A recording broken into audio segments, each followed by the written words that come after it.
میری ساس مجھے روزانہ کہتی کہ بیٹی دودھ پی لو، بچہ صحت مند پیدا ہوگا۔ میں وہ دودھ پی لیتی اور میں غنودگی میں چلی جاتی اور صبح جسم میں کھچاؤ پڑتا۔ ایک دن بہانے سے دودھ نہ پیا اور اس رات میرے شوہر نے مجھ سے پسند کی شادی کی تھی اور مجھے کہا تھا کہ میری امی اس شادی کے لیے مان نہیں رہی تھی، بڑی مشکل سے منایا ہے، اب تم نے ان کی بہت خدمت کرنی ہے اور بہت خیال رکھنا ہے۔ میں نے کہا کہ ٹھیک ہے۔ انہوں نے مجھے میری ساس سے پہلے ہی ڈرا دیا، لیکن جب میں شادی کر کے گھر آئی تو مجھے میری ساس بہت اچھی لگی، میرا بہت خیال رکھتی تھی، مجھ سے کام بھی نہیں کرواتی تھی۔ شادی کے پہلے ہی دن مجھے اللہ نے امید دے دی اور میں اس بات سے بہت خوش تھی۔ میرا شوہر ہمیشہ میری ساس کی برائیاں کرتا رہتا تھا، کہتا تھا کہ وہ بہت غصہ کرتی ہیں، جبکہ میری ساس کو دیکھ کر ایسا لگتا تھا کہ غصہ کرنا تو ان کو آتا ہی نہیں ہے۔ جب مجھے ڈاکٹر نے کہا کہ آپ کا بہت خیال رکھنے کی ضرورت ہے تو میری ساس روزانہ رات کو مجھے دودھ کا گلاس پلاتی اور کہتی کہ اس سے تمہارے بیٹے کو بہت طاقت ملے گی اور صحت مند بچہ ہوگا۔ رات کو دودھ پی کر میں ایسے سوتی کہ مجھے پتہ ہی نہیں چلتا کہ میں کہاں ہوں، اور صبح میری سارے بدن میں عجیب سا کھچاؤ ہوتا، جیسے میں نے کوئی محنت کا کام کیا ہے۔ میری شوہر کی نائٹ ڈیوٹی تھی، وہ رات کو گھر نہیں آتا تھا اور میرا پورا دن گھر میں گزرتا۔ عزت اور مروت میں آ کر ساس یہ بات بھی نہیں کر پا رہی تھی، لیکن پھر مجھے اپنے کمرے میں کسی ہلچل کی آواز آئی اور میں نے اس رات کمرے کے باہر کسی کا سایہ دیکھا، جیسے کوئی میرے کمرے سے نکل کر گیا ہے۔ شوہر کو میسج کیا تو اس نے کہا کہ میں ڈیوٹی پر کھڑا ہوں، مجھے میری ساس پر شک ہوا۔ ایک دن وہ دودھ میں نے نہیں پیا اور اس دن مجھے بالکل بھی نیند نہیں آ رہی تھی، لیکن میں نے سونے کا ناٹک کیا اور تھوڑی دیر کے بعد میرے کمرے میں کچھ ایسا ہوا کہ قدموں تلے سے زمین نکل گئی، کیونکہ میرے کمرے میں ایک نہیں بلکہ چار میں اور میرا شوہر کالج میں پڑھتے تھے، وہیں ہم نے ایک دوسرے کو پسند کر لیا۔ میرے شوہر نے کہا کہ میری ماں میری شادی اپنے بھائی کی بیٹی سے کروانا چاہتی تھی اور اس رشتے کے لیے مان نہیں رہی تھی۔ روز مجھے کہتا تھا کہ آج میری ماں سے بحث ہوئی ہے، لیکن میں کسی طرح اس کو منانے کی کوشش کر رہا ہوں اور میری ماں مان گئی ہے۔ لیکن میں تمہیں کچھ بتانا چاہتا ہوں، دراصل میرا ایک بھائی تھا، اس نے بھی اسی طرح لو میرج کی تھی اور میری ماں اس کی بیوی کے ساتھ بالکل بھی اچھی نہیں تھی، اور پھر وہ لوگ الگ ہو گئے اور اس کے بعد اس ملک سے ہی چلے گئے۔ اب ان لوگوں کی کبھی کبھی عید تہوار پر کال آتی ہے۔ میری ماں میرے بھائی سے بات نہیں کرتی ہے۔ میں نے کہا کہ تم تو ابھی سے ہی اپنی ماں سے اتنا ڈرتے ہو، کل کو کوئی جھگڑا ہو گیا تو تم کس کا ساتھ دو گے؟ تو کہنے لگا کہ میں تو تمہارا ساتھ دوں گا، کیونکہ میری ماں کو میں نے دیکھا ہے کہ انہوں نے اپنی پہلی بہو کو بہت زیادہ تنگ کیا تھا۔ وہ بیچاری بہت اچھی تھی، لیکن اب تم کو سمجھداری سے رہنا ہوگا۔ تمہارے سامنے ایک مثال ہے، میں تو واقعی تھوڑی پریشان ہو گئی، لیکن جب شادی کر کے گھر آئی تو میری ساس نے تو مجھے بہت ہی اچھے طریقے سے رکھا، مجھے اچھی باتیں بتائیں، مجھے منہ دکھائی کا تحفہ بھی دیا۔ انہوں نے کہا کہ ہمارے یہاں جو بھی بہو کو دیکھتا ہے وہ تحفہ ضرور دیتا ہے۔ مجھے یہ رسم بہت اچھی لگی، میں خوش تھی، مجھے تو سب کچھ اچھا لگ رہا تھا۔ میں سوچ رہی تھی کہ میرے شوہر نے مجھے اتنا کیوں ڈرا دیا تھا، میری ساس تو بہت اچھی ہے۔ میری ساس ہمیشہ سفید کپڑے پہنتی تھی، ہاتھ میں ان کی تسبیح ہوتی، 5 وقت کی نماز پڑھتی تھی۔ کوئی اچھا انسان ہی یہ سب کرتا ہے، ورنہ برائی تو کبھی اکیلی نہیں ہوتی۔ میری ساس نے مجھ سے گھر کا کوئی بھی کام نہ کروایا، کہتی کہ میرے ہاں رسم ہے کہ 1 سال تک بہو سے کام نہیں کروایا جاتا۔ مجھے تو یہ رسم بھی بہت زیادہ پسند آئی۔ میں نے اپنے شوہر کو کہا تو اس نے کہا کہ اس سے پہلے تو اس گھر میں یہ رسم کبھی بھی نہیں تھی۔ میری پہلی والی بھابھی نے تو دوسرے ہی دن کام کرنا شروع کر دیا تھا، بلکہ وہ کہہ رہی تھی کہ کم سے کم مجھے 1 ہفتہ تو آرام کرنے دیں۔ تو میں نے کہا کہ ہو سکتا ہے اس کی کوئی غلطی ہو۔ میرے شوہر نے کہا کہ اس کی کوئی غلطی نہیں تھی، وہ ایک اچھی پڑھی لکھی اور سلجھی ہوئی لڑکی تھی۔ تو میں نے کہا کہ کیا میں سلجھی ہوئی لڑکی نہیں ہوں؟ کیوں تمہاری امی میرے ساتھ اتنے اچھے سلیقے کے ساتھ پیش آ رہی ہیں؟ یہ تو اپنے اپنے نصیب کی بات ہوتی ہے، شاید میں ان کو اچھی لگی ہوں اور وہ ان کو اچھی نہ لگی ہو۔ میرے شوہر نے مجھے کہا کہ تمہیں خود پر زیادہ ہی غرور ہو رہا ہے۔ چلو اچھی بات ہے اگر امی گھر میں تمہارے ساتھ اچھے طریقے سے پیش آ رہی ہیں، کیونکہ میں تو تمہیں الگ کرنے کی حالت میں بالکل بھی نہیں ہوں۔ میں نے اپنے شوہر سے کہہ دیا کہ مجھے الگ ہونا بھی نہیں ہے، کیونکہ میری ماں اس دنیا میں نہیں اور مجھے میری ساس میں ہی میری ماں مل گئی ہے۔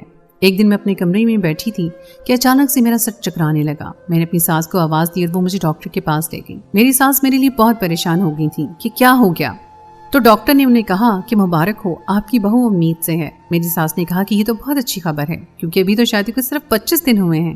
ڈاکٹر نے کہا کہ آج کل تو ایسا ہی ہوتا ہے اور آپ کو تو خوش ہونا چاہیے، کیونکہ آج کل یہ بھی بہت ہو رہا ہے کہ لوگوں کو 4 سال تک اولاد نہیں ہوتی۔ اگر پہلے ہی سال ہو جائے تو اس سے اچھی کیا بات ہو سکتی ہے۔ میری ساس نے راستے سے مٹھائی بھی لی اور میرے سر پر سے پیسے وار کے پھینکے تو میں بہت زیادہ خوش تھی۔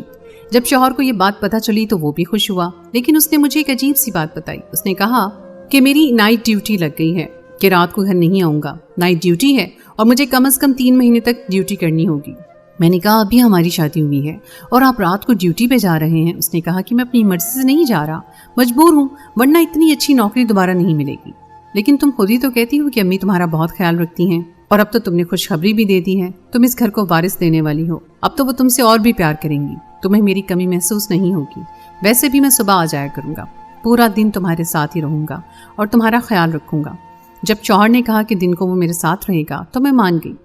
میرا شوہر شام کو 7 بجے جاتا اور صبح 8 بجے واپس آتا۔ ساری رات میں اکیلی ہی ہوتی تھی کہ ایک دن میری ساس میرے کمرے میں آئیں، ان کے ہاتھ میں ایک دودھ کا گلاس تھا۔ میری ساس میرے لیے دودھ لائی تھی، ان کا کہنا تھا کہ اس کو پی لو، اسے تمہیں طاقت ملے گی، شروع کے دنوں میں بہت احتیاط کرنی ہوتی ہے، اس دودھ کو تم نے ضرور پیا کرنا ہے۔ مجھے وہ دودھ پسند نہیں تھا، لیکن ساس نے یہ کہا کہ تم نے یہ پینا ہی ہے۔ جب تک میں دودھ کا گلاس نہیں پیتی تھی میری ساس میرے سر پہ ہی کھڑی رہتی تھی۔ میں بہت چھوٹی تھی جب میری ماں اس دنیا سے چلی گئی، کبھی کسی نے میرا اس طرح سے خیال نہیں رکھا تھا۔ اب مجھے یہ سب کچھ بہت اچھا لگ رہا تھا، لیکن دودھ پی کے مجھے ایسی نیند آتی کہ صبح ہی میری آنکھ کھلتی اور اپنے سارے جسم میں مجھے عجیب سا کھچاؤ محسوس ہوتا، جیسے میں بہت تھک گئی ہوں۔ پر یہ بات ساس کو نہیں بتائی۔ میری ساس روز میرے لیے دودھ کا گلاس لانے لگی اور مجھے اپنے ساتھ بٹھا کر دودھ پلاتی، جس کو پی کر میں اچانک سے اتنی نیند میں چلی جاتی کہ فوراً ہی سو جاتی۔ صبح جسم میں درد محسوس ہوتا تھا۔ ایک دن اپنی ساس کو میں نے بتایا کہ میرے ساتھ ایسا ہو رہا ہے، تو وہ کہنے لگی کہ شروع کے دنوں میں ایسا ہی ہوتا ہے، یہ دودھ کی وجہ سے نہیں ہو رہا، تم ماں بننے والی ہو، یہ سب آسان نہیں ہے، اس لیے تمہیں دودھ پلاتی ہوں تاکہ یہ مسئلہ نہ ہو، لیکن تم بہت کمزور ہو۔ جبکہ مجھے ایسا لگ رہا تھا کہ یہ چکر مجھے دودھ پینے کی وجہ سے آ رہے ہیں۔ ایک رات میں نے دودھ نہ پیا اور ساس نے کہا کہ پی لیا ہے، کیونکہ جب ساس کا موبائل بجا تو وہ کمرے سے باہر گئیں، تو میں نے دودھ باتھ روم میں گرا دیا اور گلاس سائڈ پر رکھ دیا۔ اس رات مجھے گھر میں کچھ آواز آئی، ایک آواز تو میری ساس کی تھی اور دوسری آواز کسی مرد کی تھی۔ وہ آواز میرے شوہر کی نہیں تھی، ویسے بھی میرا شوہر اس ٹائم کو گھر نہیں آتا تھا۔ میں ان آوازوں کو سن کر جاگ گئی اور سوچنے لگی کہ آج میں کیسے جاگ اٹھی، آگے پیچھے تو مجھے ہوش ہی نہیں ہوتا۔ ایک دفعہ سوتی ہوں اور صبح ہی آنکھ کھلتی ہے۔ اٹھ کر دروازے تک گئی، لیکن یہ دیکھ کر قدموں تلے سے زمین نکل گئی کہ وہ لوگ بالکل دروازے کے باہر ہی کھڑے تھے۔ وہیں سے دبے پاؤں واپس آ کر بستر پر لیٹ گئی اور بہت ڈر گئی۔ تھوڑی دیر کے بعد دروازہ کھلا اور میری ساس نے کہا فکر نہیں کرو، وہ سو رہی ہیں۔ میری ساس کو بہت یقین تھا کہ میں سو رہی ہوں۔ ان کو اتنا یقین کیسے تھا؟ کیا انہوں نے مجھے سلایا تھا؟ میری طبیعت زیادہ خراب رہنے لگی، سارا دن میرا سر چکراتا رہتا، عجیب سی غنودگی رہتی۔ ڈاکٹر کے پاس گئی تو ڈاکٹر نے کہا کہ آپ آج کل کون سی دوائی کھا رہی ہیں؟ آپ کے خون میں ہمیں نشے کی دوا ملی ہے، کیا کوئی نشہ کرتی ہیں؟ میں نے ڈاکٹر سے کہا کہ بالکل بھی نہیں۔ ڈاکٹر میں کیوں کروں گی؟ اور اگر کوئی نشہ کرتا بھی ہو تو اس کو اتنا پتہ ہوتا ہے کہ ایسی حالت میں چھوڑ دینا چاہیے، ایسی کوئی بات نہیں ہے، میں نے کبھی کسی ایسی چیز کو ہاتھ نہیں لگایا۔ ڈاکٹر نے کہا پھر آپ کی باڈی میں نشے کا لیول زیادہ کیوں آ رہا ہے؟ کیا آپ کوئی ایسی چیز کھا رہی ہیں جس میں نشہ ہے اور آپ کو پتہ نہیں ہے؟ میں حیران اور پریشان رہ گئی اور دل میں سوچنے لگی کہ ایسی کون سی چیز میں کھا رہی ہوں، میں تو صرف گھر کی چیزیں ہی کھاتی ہوں۔ لیکن رات کو جو میری ساس مجھے دودھ کا گلاس پلاتی تھیں اس میں مجھے نیند کی دوا ڈال کر تو نہیں دیتی تھی۔ ڈاکٹر سے کہا کہ ڈاکٹر جیسے آپ کو پتہ چل گیا ہے کہ میرے خون میں نشے کا لیول ہے، اسی طرح اگر کوئی اور چیز میں لا کر دوں تو کیا اس میں بھی ٹیسٹ ہو سکتا ہے؟ ڈاکٹر نے کہا کہ کس قسم کی چیز؟ میں نے کہا کوئی شربت یا دودھ؟ ڈاکٹر نے کہا کہ بالکل، یہ تو آسان سا ٹیسٹ ہے، جب انسانی خون سے نمونے لیے جا سکتے ہیں تو یہ ٹیسٹ تو بہت ہی آسان ہوتا ہے۔ اگلے دن میری ساس کا لایا ہوا دودھ ایک ڈبے میں ڈال لیا اور صبح ڈاکٹر کے پاس گئی۔ ساس سے جھوٹ بولا کہ اپنے گھر جا رہی ہوں اور ڈاکٹر سے کہا کہ اس کو چیک کر دیں کہ اس کے اندر نشے کی دوا تو نہیں ہے۔ ڈاکٹر نے چیک کیا، میں تھوڑی دیر میں وہیں بیٹھی رہی اور ڈاکٹر نے جب وہ رپورٹ دکھائی تو میں حیران رہ گئی۔ اس نے کہا کہ اس کے اندر ایسی دوا ملائی جا رہی ہے جو انسان کو پوری رات تک بے ہوش کرنے کے لیے کافی ہے، اور آپ کو اس حالت میں اس طرح کی دوا دینا آپ کے ساتھ بہت بڑی دشمنی ہے، آپ کے بچے کو کچھ بھی ہو سکتا ہے۔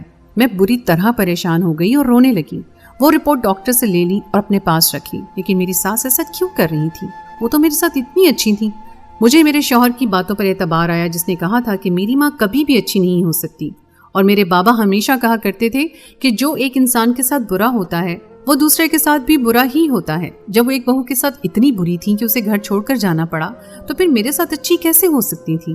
میں نے اپنے شوہر کو یہ سب بتا دیا، ساتھ ہی رپورٹ بھی دکھائی۔ میں بری طرح رونے لگی۔ میرے شوہر کو تو پہلے ہی اپنی ماں پر شک تھا۔ اس نے کہا کہ آج کی رات دودھ مت پینا، میں بھی گھر میں چھپ کر جاؤں گا، پھر دیکھتے ہیں کہ کیا ہوتا ہے، گھر میں کون آتا ہے۔ مجھے اس بات کی خوشی تھی کہ میرے شوہر نے میرا ساتھ دیا، لیکن دراصل وہ سچ کا ساتھ دے رہا تھا، اور غلط انسان غلط ہی ہوتا ہے۔